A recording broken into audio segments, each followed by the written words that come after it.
We're at University College Isle of Man. With me is Gail Corrin. We're talking about maybe people out there who are thinking about coming here next year, because right. Open day time. Open day time, absolutely. This is the time of year when people considering taking a degree, undertaking that level of study, traditionally attend open days, and University College Isle of Man, or UCM, is no exception. So next Wednesday, the 11th of October, we have an open day here at the Nunnery. The Nunnery campus is from 3 till 6.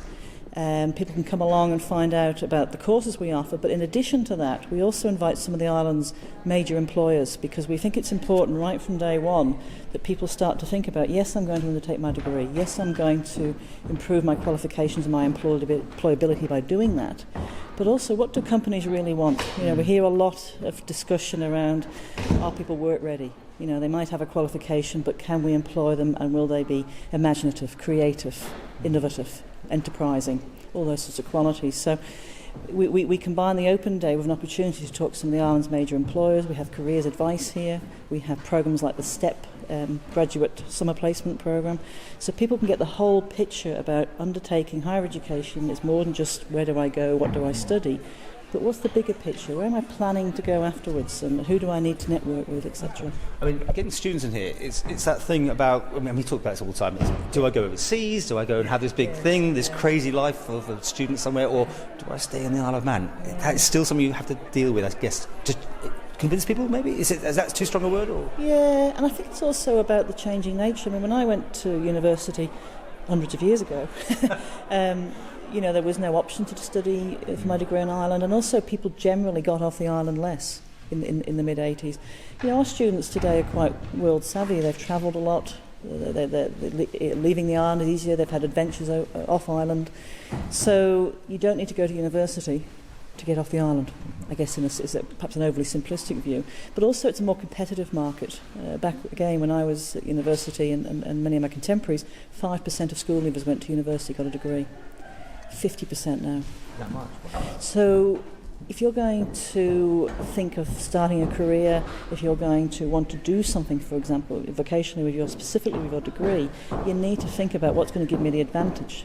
And that's where we're in a really strong position on the island. For those students who want to start their career on Ireland, throughout their time with us studying, they're going to be networking, they're going to be doing placements, they're going to have the opportunities to do things like the business game that we've done this year as part of our induction, where they take on real-world business challenges, and their findings will be judged by Alf Cannon, Chamber of Commerce members.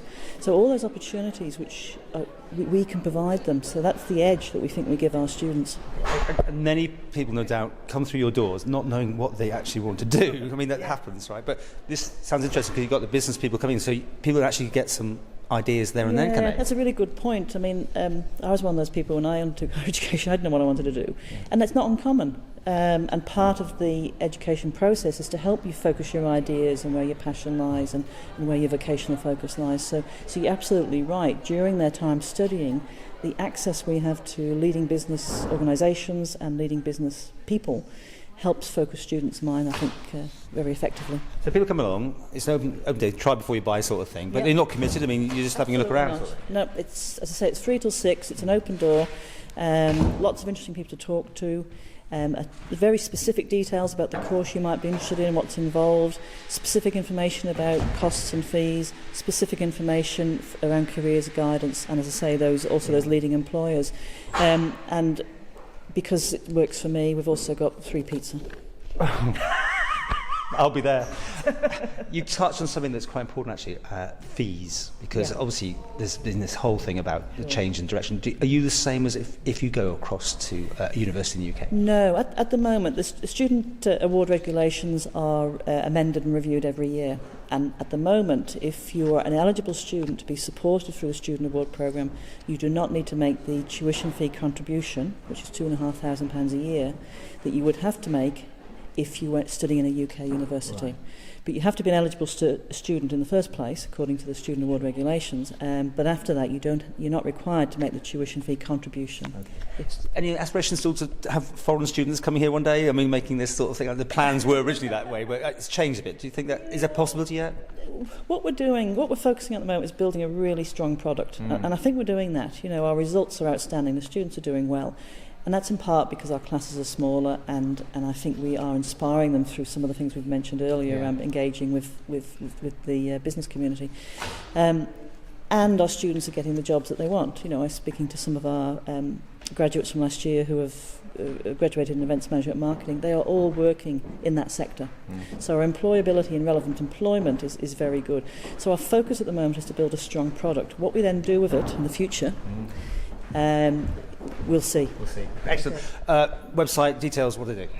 Yep, it's www.whatucm, which is quite straightforward. Our website is being relaunched on the 6th of November, so although our open day is next week, there may be a slight gap between just turn up on the day, Wednesday. Turn up on the day, you can take a photo of that. I know you gave me a mug, but I could only have... Paul gave me a mug, and I'm going to give you a bootmark. Yeah, they get an empty mug. Anyway, open day, 11/10/2017, 3 until 6. Yeah. My eyesight's Yeah. not good. And that's what we've got at 4 o'clock on that day. We've got a couple of our ex-students, Kate Nicholson, who is manager of the Bridge Angel Network, and is also a very successful and enterprising leader on the island.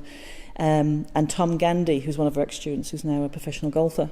So they're coming along, and they'll at 4 o'clock they'll just have a few words to say about the benefits of on-island study and the benefits of actually using your study time to think about, what do I want to make of my life? You know, what career do I want to start with? Because they're two great examples.